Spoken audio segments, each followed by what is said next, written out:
Are you curious about bodies, pleasure, and possibilities? And what about curious about what others are up to on the planet when it comes to pleasure, sex, and play?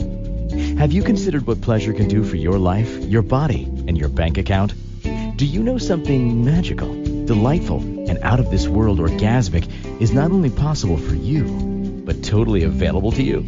If you're ready to be the magical, sexual, sexy beast you know you can be, and you just need the tools to get there, you're in the right place. Now, here is the host of The Pleasure Zone, sex, relationship, and intimacy coach and holistic health practitioner, Milica Jelenic.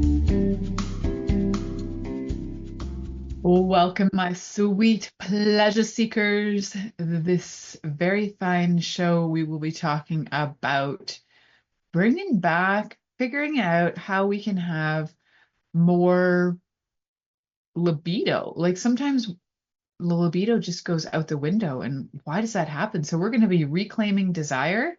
We're going to be setting goals for restoring libido. What a great time of year to do that. If you're listening live, you're listening the beginning of a year. Won't say which year, because who knows, maybe in 10 years I'll be still doing this. It has been 10 years. And I have to tell you that I wouldn't have thought in my first year that I was going to even make it past my first 8 episodes, never mind be able to say I'm celebrating over 10 and a half years of going at this. This is pretty wild. So well over, I don't know, 500 episodes. It's been a hoot. It's still going. We're still going strong. And why not at this point also discuss how we can reclaim desire?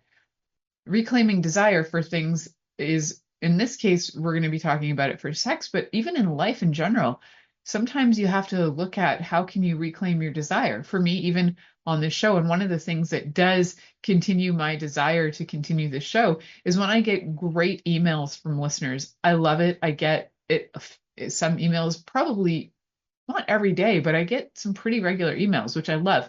And if I haven't responded to you, many apologies. Please feel free to write to me again, and I'm happy to respond. So if I haven't, I apologize about that. Sometimes things get lost in my trails of emails. So why are we reclaiming desire? What's the point of it? What's the purpose of that? Is desire even important in our lives, to our bodies, to any of that? And the answer is yes. And now the show's over. Just kidding. So how do we do that? We need to learn how to set some goals and targets. We need to figure out how to actually do this, right? So it's one thing to know your libido has gone out the window. It's another thing to know how to get back on track. And one of the main things is to figure out, what are actually the causes of the diminished desire. What's bringing that up? And what qualifies me to even talk about this? Well, one of the reasons why I qualify is that I am a holistic health practitioner. I've been working with people for over 20 years to improve their health. And what I found through a lot of discussions over the years was that a lot of people were both shy to talk about their libido. And then what I found was that there were a lot of people who didn't realize that their libido was connected to a lot of other conditions going on in their body or symptoms going on in their body, and the impact that it was having on their endocrine systems, on their reproductive systems, and how that was impacting them emotionally, and all these other things that were side effects of that one forbidden topic about libido. Why do we even talk about that? Why is it even important? It is. All of these things have an impact on our bodies and our overall health. And we've talked about that in many episodes. So feel free to go back and listen. Even in the last 4 or 5 episodes, you'll probably find that I have had many conversations about how our health is being affected by our sex drive and how we can improve our health to improve our sex drive. So yeah, go back and have a listen. So we are going to kind of rehash some of that, though, with looking at what are some physical factors for what's causing diminished desire. So physical factors can be to some people, they may be pretty obvious. They might go, well, I've hit menopause or I've hit andropause, therefore I have no desire.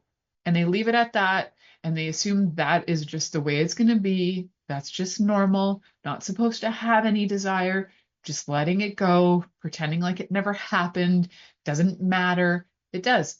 So it absolutely does. If you're having diminished desire, even if you are going through menopause, that's usually a really good indicator that your hormones are in a massive flux. And sometimes you need to do different things to regulate them, whether that's getting them checked so you can see what is off. There are lots of things you can do that are very natural methods, because I can't tell you to go, like, I can't prescribe to you to go and get hormone therapy or anything like that. What I can tell you is that there are foods with things like phytoestrogens in them that you can take. And if you are interested in a menopause and menstruation the easy way kind of course, I do have a course available on my website. I think it's now active. If not, it should be anytime now. It's a course my mom and I created a couple of years ago. It's a 4-part course where we talked about all things menopause, that because my mom had like the best menopause of anybody I'd ever heard of. My mom lost weight, gained energy, she felt better, her hair improved, her sleep improved, and she didn't really have hot sweats. So we talked about all the things she did in preparation for her body, and all the things that she ate, and all the things that, and my mom is a holistic health practitioner as well. My mom's actually a doctor of natural medicine, and she has a doctorate in natural medicine. So we talked about all the things that she did in order to, not fall into the category of this is just what happens in menopause, and the same old story about how it's supposed to be painful, bad, and you lose your mind, and all the things that you hear about menopause, the drive of age. Well, that also didn't happen for her. So yes, I have these conversations with my mother. So the hormonal changes from menopause, sometimes people just take that as an assumption that that happens. There's nothing you can do about it. Whatever, I surrender. It's my hormones. My hormones are in control of me. In some ways, your hormones do have a lot of control over you. However, there are ways that you can manage them so that they don't rule the roost, but that you can navigate them in ways that are a lot easier for your body and your health and your mental health. So when we're looking at what you can do for menopause, I could do literally a 4-part series on it, because I have, and it was like an hour each one, and that, even at that, I could have done more. So in it, we did include different homeopathic remedies for different conditions. We included gemotherapies for different conditions. If you're not familiar with them, they are from the buds of plants, and then those buds of plants have a certain potency about them and create medicines from them. So if you're watching on video, they are on the shelf behind me. And and there's lots of different gemotherapies for different things, and there are ones that can help to regulate hormones as well. Well, what they do is they assist your endocrine system so that your endocrine system will help regulate your hormones. So, and there are many, many hormones, not just the, testosterone, progesterone, and estrogen or estradiol. Like, we have far more than that. And sometimes you don't realize which ones are actually impacting your sex drive. So those are important, just kind of like how we tend to make a lot of stories up about the way that things are supposed to be during menopause. We can also look at those stories and go, what if that's not true? And what if I can change it? And what can I do to change it? And there are lots of things that can be done. So, and on top of those remedies, we also talked about movements to be able to calm your body down so that you have better posture, so that you decrease cortisol levels, so that your estrogen can be more regulated as well. So when your posture is off, your cortisol skyrockets. if you think about it, when you think about the position of a boxer, they tend to curl in, they put their head kind of forward, they're in fight position. So if you're doing that on a regular basis, say if your head is always kind of pulled forward and it's off kilter, it's not in alignment, and your shoulders are curled in like you're ready to fight, then your body is going to think that it's in a fight position, and it's going to raise that cortisol to get you into fight mode. So posture has a massive impact on cortisol levels, as well as different foods will impact cortisol levels as well, because they can like get your, so for example, drinking a lot of coffee will ramp your body up to think that it's also on high alert, gets your adrenals jacked and your body is confused, then all these other things kick in. So hormonal changes aren't just from aging. There are environmental impacts that cause them. There are food, there are things that we're doing to our bodies and that are being naturally occurring due to different things like posture. So that's, our own bodies, but then externally we have things that are going on as well that impact them, whether that's being exposed to endocrine disrupting things like different scents that are really highly perfumed, especially really highly perfumed laundry detergents, highly perfumed cleaners, things like, I'm not going to name the companies, but the spray that people spray so that they think their house smells good, but it's actually just like a fake smell that is really overbearing, and it actually is disruptive to the endocrine system. So when people are wanting to truly regulate their hormones and they're really in it for the win, there are a lot of things that you need to shift, like eliminating those things that are highly scented with scents that are like man-made. So if you're looking for scent, you'd want to go for something that's a really good quality essential oil. It doesn't have a whole bunch of other stuff added to it, just the oils themselves, if that's something that you feel like you need in your life. If you're washing laundry, you want to look for different products that are going to help with that as well. So why I say that is because if these things are endocrine disruptors, which there is a lot of backed proof and there's a lot of scientific research on these things being endocrine disruptors, you can argue with me if you want, and I can send you information, but I'm sure you're smart enough to go Google that up, what different scents can do as endocrine disruptors. So if we know that, then it's not just about looking at it as you've got menopause or you're going through andropause. We got to look at why your body is not seeing that as a natural change of course. Why has it gone into havoc? Shouldn't have to go into havoc. So there are, some of those things that are physically affecting your body that can be shifted. And we're going to talk about, well, they also fall into lifestyle, right? So part of that is that there are things in your lifestyle, like the scented candles that are overly scented with they're also made with different waxes. Like there's a whole bunch of, I should just think about like 100 things that I've seen in people's homes off the bat that actually are endocrine disruptors. And a lot of people don't realize that they're being surrounded by endocrine disruptors all the time. They're in your shampoos, they're in your soaps, they're in your laundry detergents, especially. They are in so many cleaning products. And yeah, I think this is going to be really annoying and boring for you guys to hear. But if you really want to resolve this, you really need to look at all the factors. So those are some major ones that are affecting the hormones.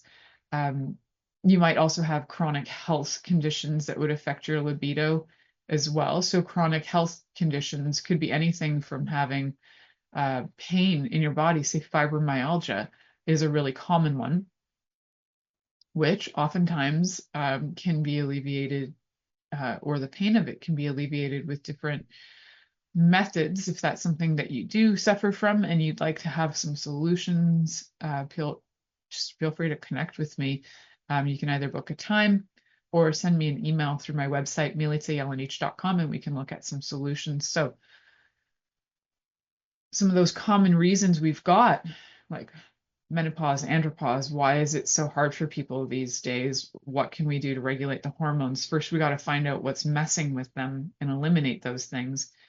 And there's so many more that are controversial that, you know, people would probably love to argue with me about. Here I am on internet, but I don't like to sit on internet because it also there's a lot of research that's been done that it does affect pineal glands, and pineal gland is part of your endocrine system. You don't need to have that being hit all the time with certain frequencies. It's very disruptive to the body. So looking at diet and what you can change for diet and movement, and if we can do more movement that's related to calming the body, your libido can actually come back. Why? Because it'll start to regulate your hormones. You won't be in fight or flight.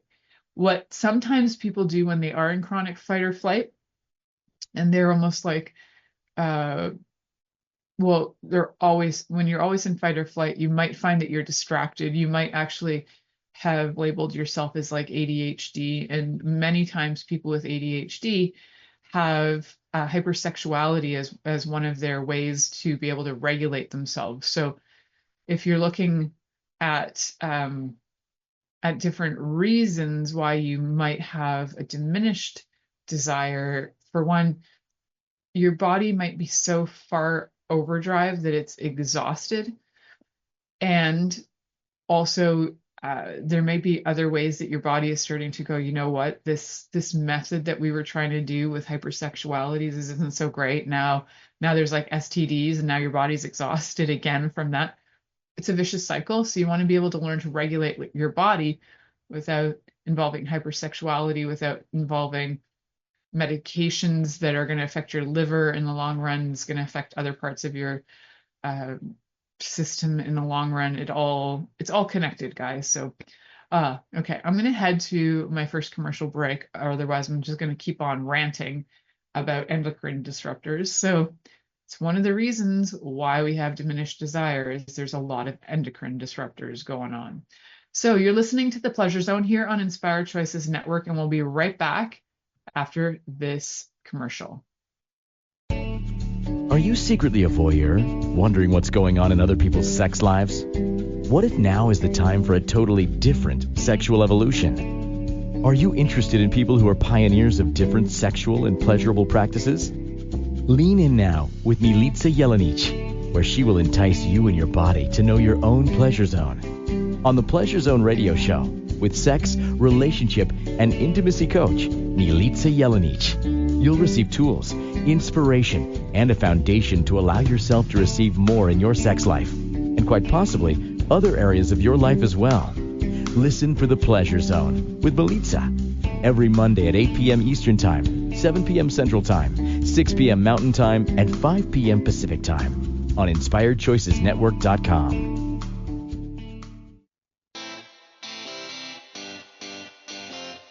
Are you a subject matter expert?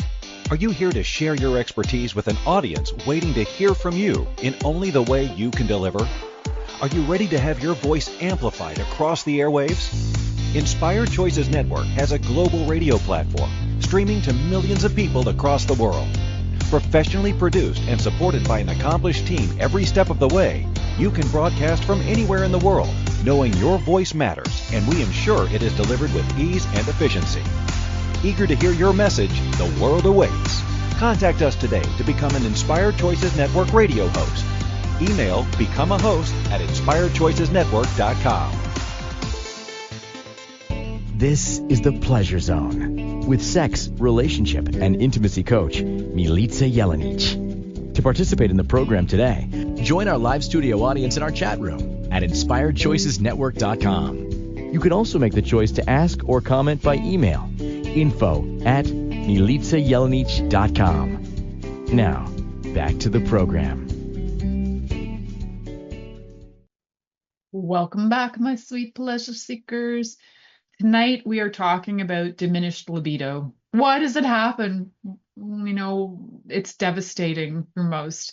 And for some, People, they just say, well, that's just naturally occurring. It's just because I'm getting old. It doesn't matter. No big deal. I'll deal with it.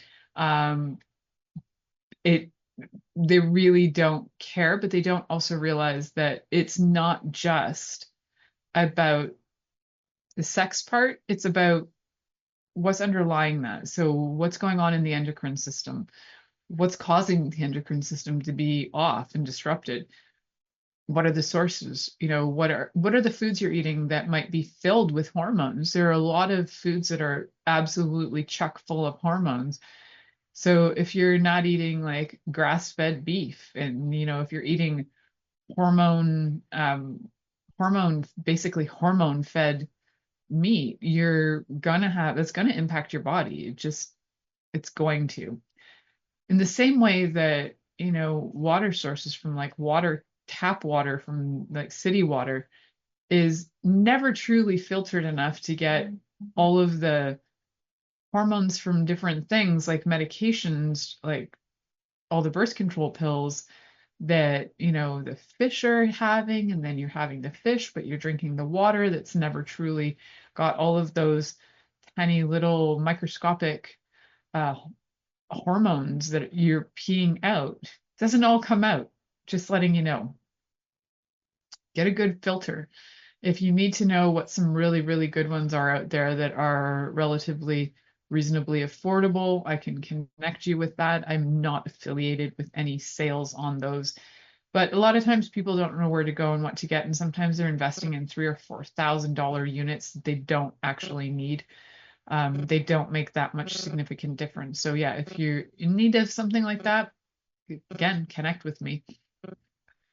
So we're talking about hormones, we're talking about andropause, menopause, we were talking about lifestyle, and the real simple things that you'd be surprised that affect your hormones. And when they affect your hormones, they can absolutely affect your level of desire, that, whether it's the foods you're eating or whether it's the different things like the cleaning products you're using. So also, if you have really, really bad sleep, the chances are when you're tired, you don't want to have sex. Let's look at it fundamentally. The basics are sex is the desire on some level to procreate. We're just going to go with the basics.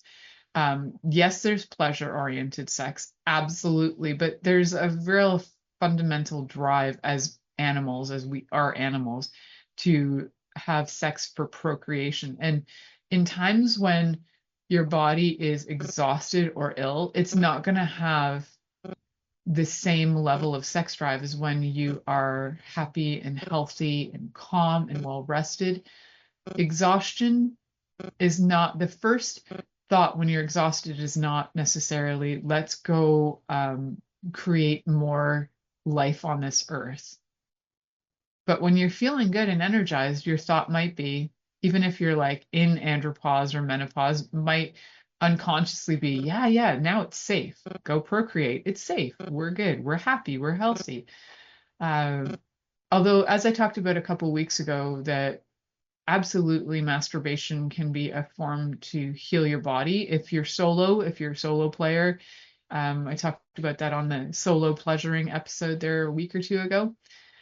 Absolutely possible. However, that's a little different than being able to be aroused with somebody else, because that takes like a little bit of a different level of presence as well as energy and desire to be able to perform and everything else that's involved. So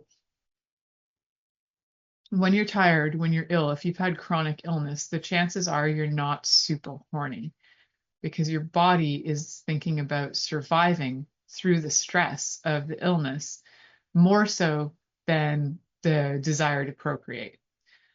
That's the more common reaction. There are absolutely, people who are not in the same category, but they also are probably more hardwired in a different way. We'll put it that way. So what else we need to know and look at are So we got physical factors, we got lifestyle contributors, relationship dynamics too. Like if you have had, say, issues that are long-term ongoing issues in your partnership, and maybe you don't feel attracted to your partner because maybe they've been a chronic liar, maybe they're an addict, maybe an alcoholic or a drug addict, and they're just lying to you all the time about their habit. It becomes very unattractive to be with somebody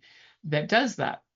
So how do I know, did you ask? Oh, because for quite a long time, in my early 30s to my late 30s, I was with somebody who I was absolutely unattracted to because they were an addict and lied chronically about it. So that was very frustrating. And so those unresolved issues, unresolved conflicts, and the lack of communication and the lying and the narcissism, that's all really hard to have a relationship with somebody like that. Also, having mismatched libidos can be an issue as well. So if somebody's horny, say in the morning, you're horny at night, and you never seem to find the right time for each other, nothing seems to fit or work, or your hormones are right out of sync with each other, where maybe one partner is horny for the first 2 weeks of the month and the other partner is only horny for the last 2 weeks of the month, but doesn't seem to ever jive. When the relationship is going through phases and stages like that, there are ways to work through that. There are some negotiations you can use, but there are also ways to be able to connect with your partner so that you can get things back on sync. And we might be able to connect with some of that today as well. So we will see how far we get in this conversation. So if you have these really long-term issues that have not been resolved, or ongoing issues that keep reoccurring, if there are things that you think you've resolved in your relationship and it just keeps coming back and hitting you in the head, and you're finally going, I need to at that point you just might not be attracted to your partner. So at that point you might feel like, oh, I just need to get away from sex because it's got to be the sex I don't want. But it's actually a lack of trust in your partner. So when there's that lack of trust going on, the desire for sex will be lower and lower and lower.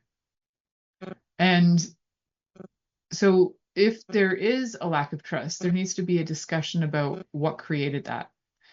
And if there are things that are like absolutely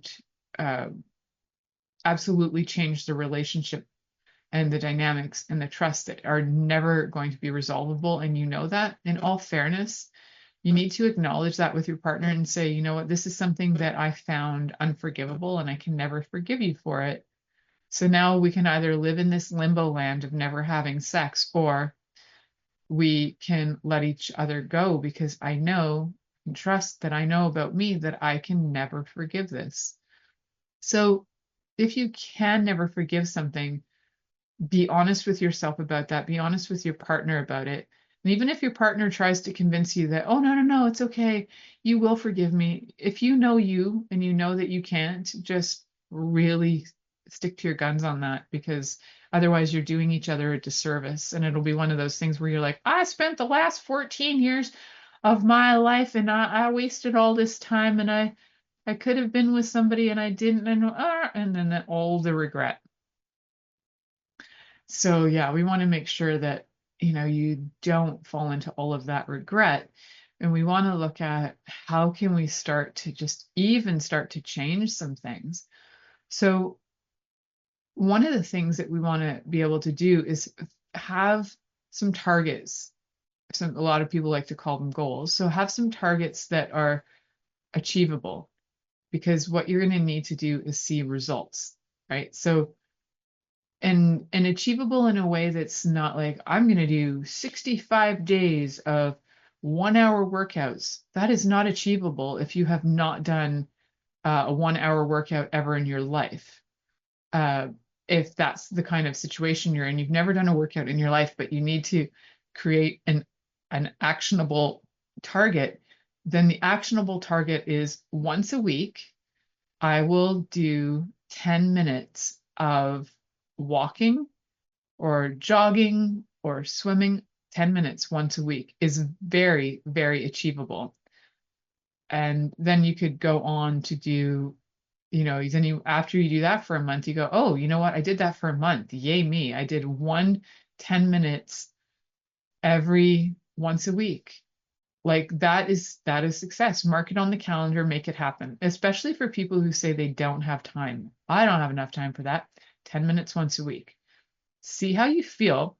So what I would say to do is like note how you feel before you do this 10-minute, walk or jog or swim or whatever you're doing.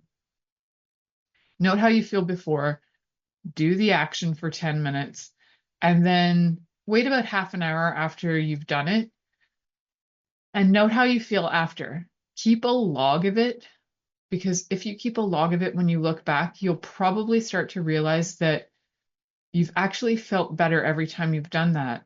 And knowing that is going to train your brain to desire to feel better. So it'll probably choose it more.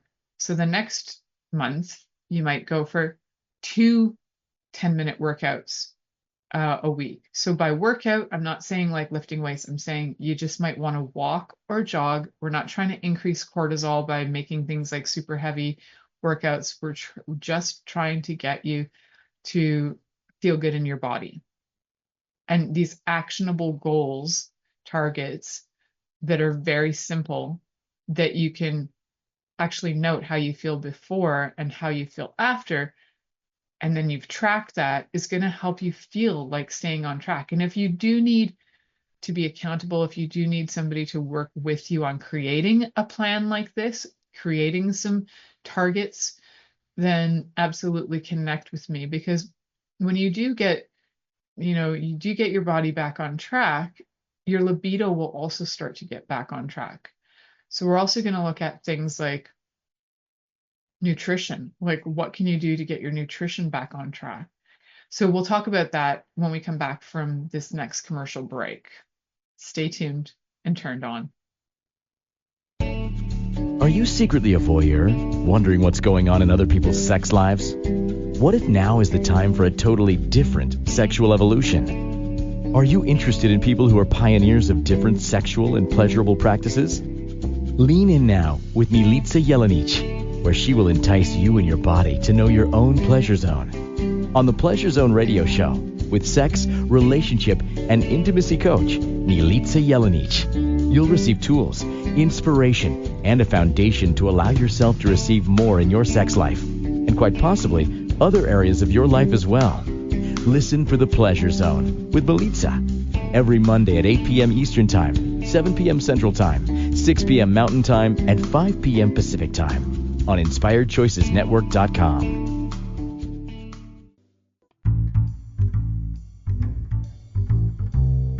How wonderful would it be to carry your favorite Inspired Choices Network host with you throughout your day? Well, now you can.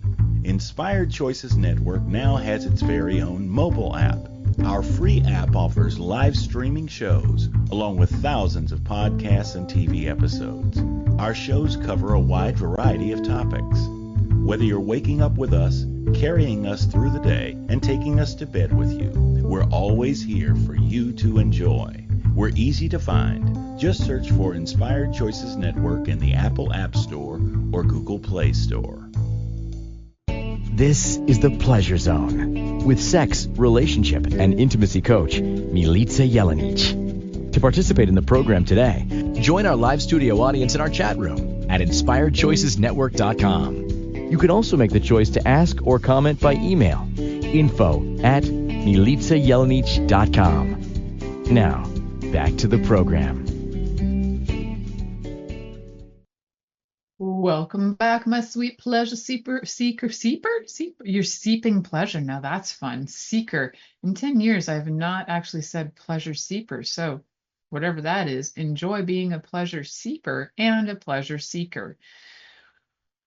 tonight, with our conversation about libido and bringing back the desire and finding ways in order to feel like you can maintain this, reclaiming desire and setting goals for restoring your libido. I know that some of this conversation in the last two segments might have kind of thrown you for a loop, but when I'm talking about things like, looking at the different products you're using, whether it's your cleaning products, and being able to start with going through your house and looking at what cleaning products are scented, which ones are natural, so not necessarily just natural, because even arsenic is natural. That doesn't mean that it's safe in large quantities.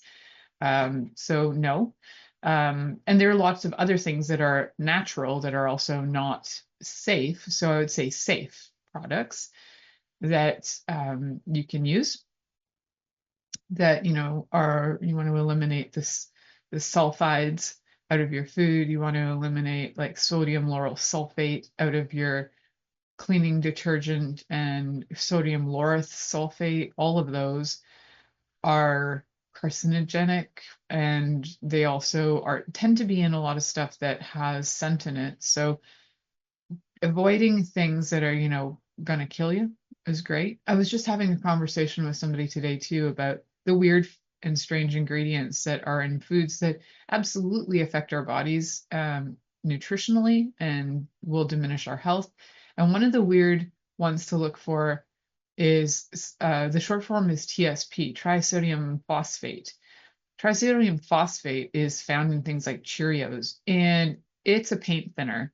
So I don't know about you, but I'm not a fan of like putting weird stuff like that in myself. So take into consideration that there are a lot of things that you may have unconsciously been putting into your body. And you might want to try, having a conversation with me to find out what's going on. Do you have maybe heavy metals that you need to get out of your body? Do you have parasites that are affecting you as well? That happens a lot, and those can absolutely diminish libido. Not an often talked about subject, how, parasites can diminish your libido, because they can make you incredibly tired. And then again, when you're tired, are you horny? Not so much. So that's when I look at somebody for their health, I look at a lot of different components. And so I'm looking at things like heavy metal levels, hormone levels, even vitamin levels, minerals, all kinds of different impacts from different toxins. And then we start to resolve things. So if you are thinking like, I don't know, do I have all of this stuff? The chances are you probably have some of something and some of a lot of it. And one of the first things to work with, and I know this is another controversial thing that people love to get mad about, is to find out if you are the host of many parasites. So what you want to make sure is that the parasites don't have a better life than you. We all have some level of parasitic action going on in our bodies. There are some that are there that are just constantly like eating away things. Like we have E. coli, which is a protozoa, and for some people that falls under the parasite category. For some, it falls under the gram-negative bacteria category. Either way, it's not a bacteria that should be anywhere in your body except for your colon, pretty much. So you want to make sure that you are having the better life over the parasites. I know that's a funny saying, but we say it all the time to people. It's like, you're probably going to have parasites, but as long as you have a better life than them, good. So one of the things you can do is to make sure that you are eating certain foods that help eliminate them. There are lots of foods that will. One of the simplest ones, just offhand, is pumpkin seeds. Pumpkin in general is great for cleaning up parasites. So it's not pumpkin pie, guys. It's like pumpkin, because you want to throw some sugar in there. That's going to make parasites live. And not all sugars are toxic sugars either. So there are sugars that our body needs. So you want to look at, what are you eating? How's that impacting you? Is it giving more life to your parasites? Like, is it giving them a happy environment to thrive in? If they're thriving and you're not thriving, that's unfortunate. You want to switch that up.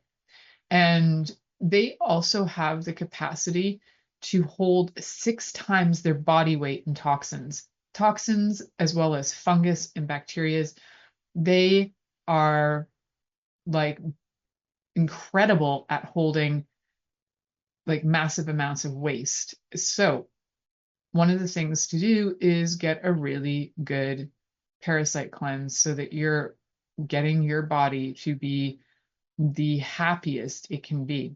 So now that we got your guts cleaned, we got your, your body is getting cleaned up. Why I say this is because you want to be eating and taking in foods that are optimizing your energy. So if you are eating things that are optimizing your energy and you're not feeling it, there's probably something else going on. Maybe you've got heavy doses of candida. Usually where there's candida, there's parasites. So they usually are in tandem. They love to party together. So you want to be able to, do a few things to be able to manage those. And again, if you need more details and you would like some help with that, definitely connect with me. I know a lot of people listen to me and they're like, oh yeah, she's like this sex lady. Yes, and thank you. And I'm also the holistic health practitioner. Can't emphasize that enough.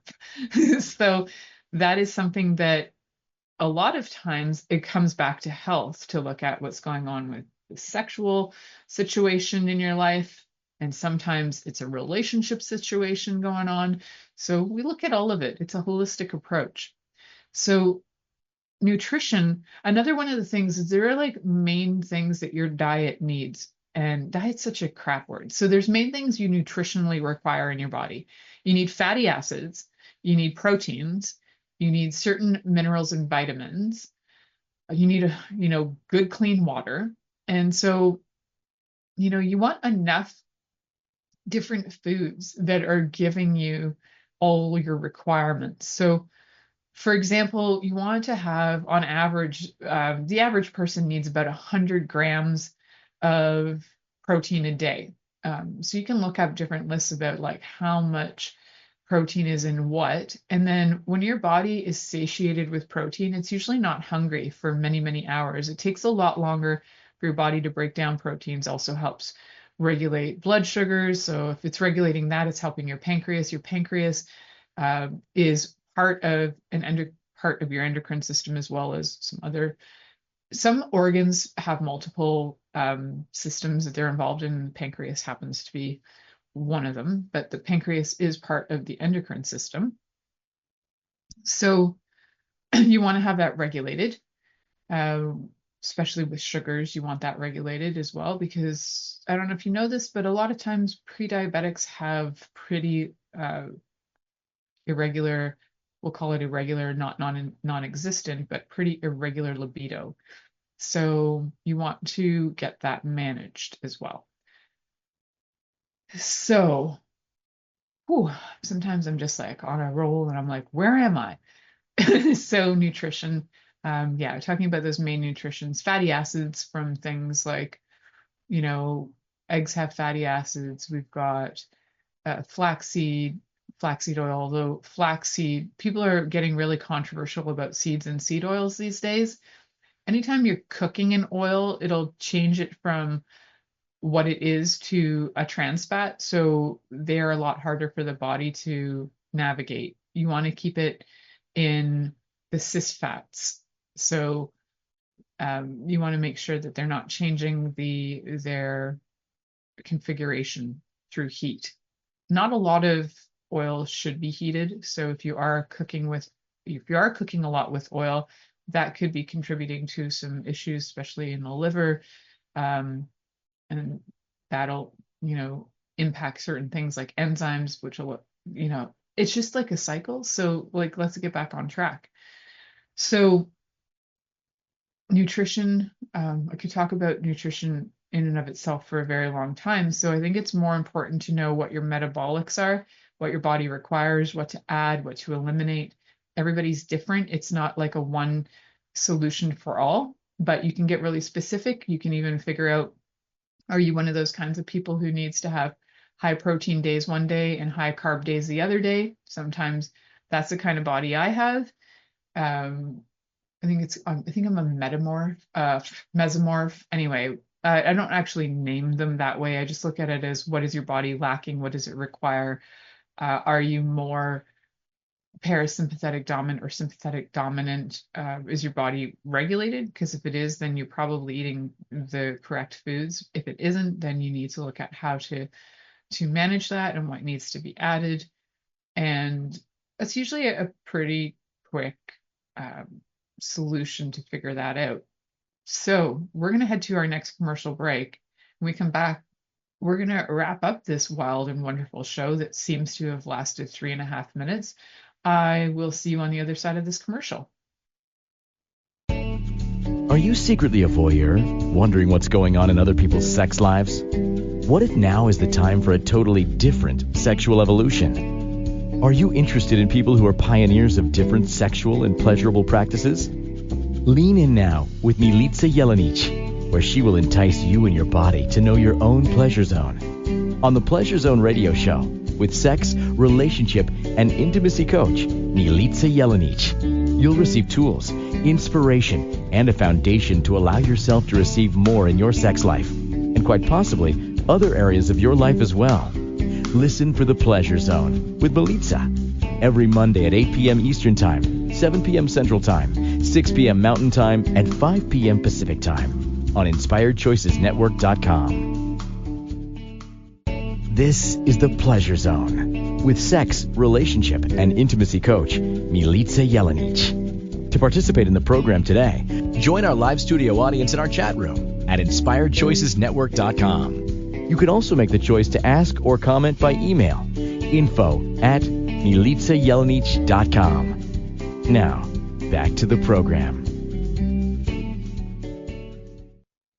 Welcome back, my sweet pleasure seekers. Tonight we are figuring out how to get that libido going and setting some really simple targets to be able to do that, because we need targets in our lives, and not necessarily always that we have to be hard set on making them happen, but we do need wins. And so if you have a target and then you achieve that target, you feel like you get a win, then your endorphins kick in. That's one of your happy hormones, your dose hormones. So you've got your dopamine, oxytocin, serotonin, and endorphins, and you need your dose of daily happy hormones. So having a target that you can actually achieve is going to help with those endorphins. So one of the things we want to do to start getting those endorphins going is you got to know, first of all, what it is that you desire so that you can work towards having that. So, for example, if one of your things is that you want to feel or have more connected sex, you got to connect with you first. And if you're like, my partner doesn't turn me on, well, the question to me then is, do you turn you on? And if you don't know how to, then you need to figure out what works for you. And I've done a lot of shows on self-pleasuring, different ideas. Go back and listen to all my 400 or 500 episodes on different options of things that you might like.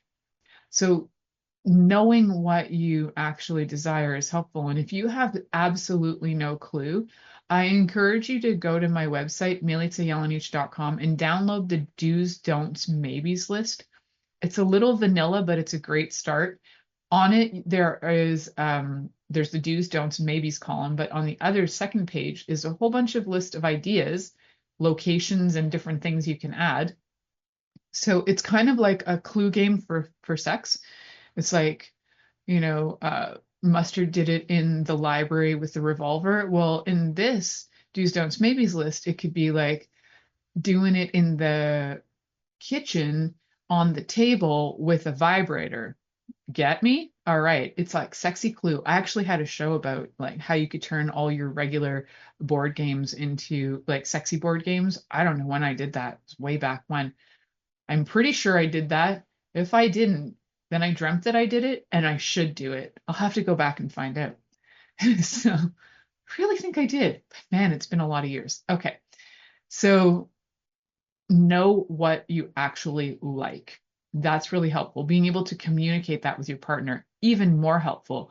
being able to get that whatever it is that you are interested in, if your partner's not interested in it, that's okay, right? It's not about forcing somebody into something, but have the conversation, open up the conversation. And so if what you're desiring is an absolute no, never to your partner, that they will never try that, it's like a game, like a total deal breaker, then you need to consider that that partnership might not work for you sexually. Maybe you're fine with as friends, but if you need somebody to be able to say, give you anal sex weekly, and they're like, I will never give you anal sex, then it's probably not going to work for you. Then you have to decide, is that a deal breaker? And it might be. So consider that if it is a deal breaker, you need to be able to be resolved enough that you have your own back to be able to walk away if you need to. But if you are reconnecting with yourself and you really have no idea what you like, start with the simplest things. Start with your senses. Start with what kind of touch do you like? It's one of the most fun ones to start with, especially because there is a whole fun method where you can discover what you like through the touch blueprint. And there are courses on the touch blueprint that you can go figure that out and figure out what you enjoy. So that can bring and rekindle passion, absolutely, because that play in itself can bring back a lot of just experiential fun. It's like a smorgasbord of delightful touch. So have fun with discovering that. So also important is to not judge your partner on what they like. You might not desire to have it, but one thing that can shut down conversation and openness real fast is to yuck somebody's yum. And if they're like, oh, I really want to try this, and you're like, oh, that's disgusting, the chances are they'll never talk to you about anything they want again. And the chances are pretty high that they're going to go find somebody else that will do that with them, especially if you have made them, especially if you brought up an energy that's made them feel like they're disgusting. And so they're not going to feel probably attractive to you. And it's probably broken their trust to be able to talk with you about that. So get in the headspace before having these conversations that if you're both consenting adults, you're over the age of 18, you're both consenting, you're both communicating, and you're both curious. Everything else is because of consent. You need to really be clear on what you're okay with. You might not want to try it. You might be like, no, I don't really want to try asphyxiation today. I kind of am afraid that I might die. Then you can just say, you don't have to shame your partner being like, what kind of psychopath are you? Just be like, okay, that's not really my thing. I don't know if it ever will be my thing, but I'm really grateful you shared that with me. If that's something you need, then I might not be your person, right? So that's a little different than going, you're sick and disgusting. If you're an adult talking to another adult and you are discussing and communicating desires and you're clear about what they are and that you follow through and you have your safe words and all of that in place, there you go. It's all good. So we want to do things that have positive reinforcement so that your partner feels like coming back for more and more and more. So remember to give them lots of great feedback. Like, that feels really good. Oh, I love it when you do A, B, C, and D. The way you stroke my clit? I freaking love that. Can you do more of that? Fantastic. Awesome. People love feedback that is positive feedback, that's encouraging feedback. If there's something they're doing that you're not really enjoying, you can actually say, what I really like is this, this, and this. And then if they don't know how to do that, show them, show and tell. It's fantastic. Yes, grown-ups, you can have show and tell fun times. So I got like 1 minute left to share with you guys about how to restore intimacy. I might have to do another entire episode just on that, but let's keep it really, really simple. Is you want to start with touch that's non-sexual and consensual, right? So is it okay if I touch your hand, especially when you're trying to rebuild trust and rebuild intimacy? Is it okay if I touch your hand? Is it okay if I hold your bum? Is it okay if I stroke your leg? We're not going for, can I stroke your penis right off the bat? No, we're aiming for other things first. We're aiming to reconnect and just feel and touch and like notice the textures of your partner's flesh or their hair, or have fun with it. Thank you for choosing to listen to The Pleasure Zone with sex, relationship, and intimacy coach Milica Jelenic. We'll return next Monday at 8 p.m. Eastern Time, 7 p.m. Central, 6 p.m. Mountain Time, and 5 p.m. Pacific on InspiredChoicesNetwork.com. We hope you'll join us. Until then, have the best week of your life by choosing to be turned on and tuned in to your body.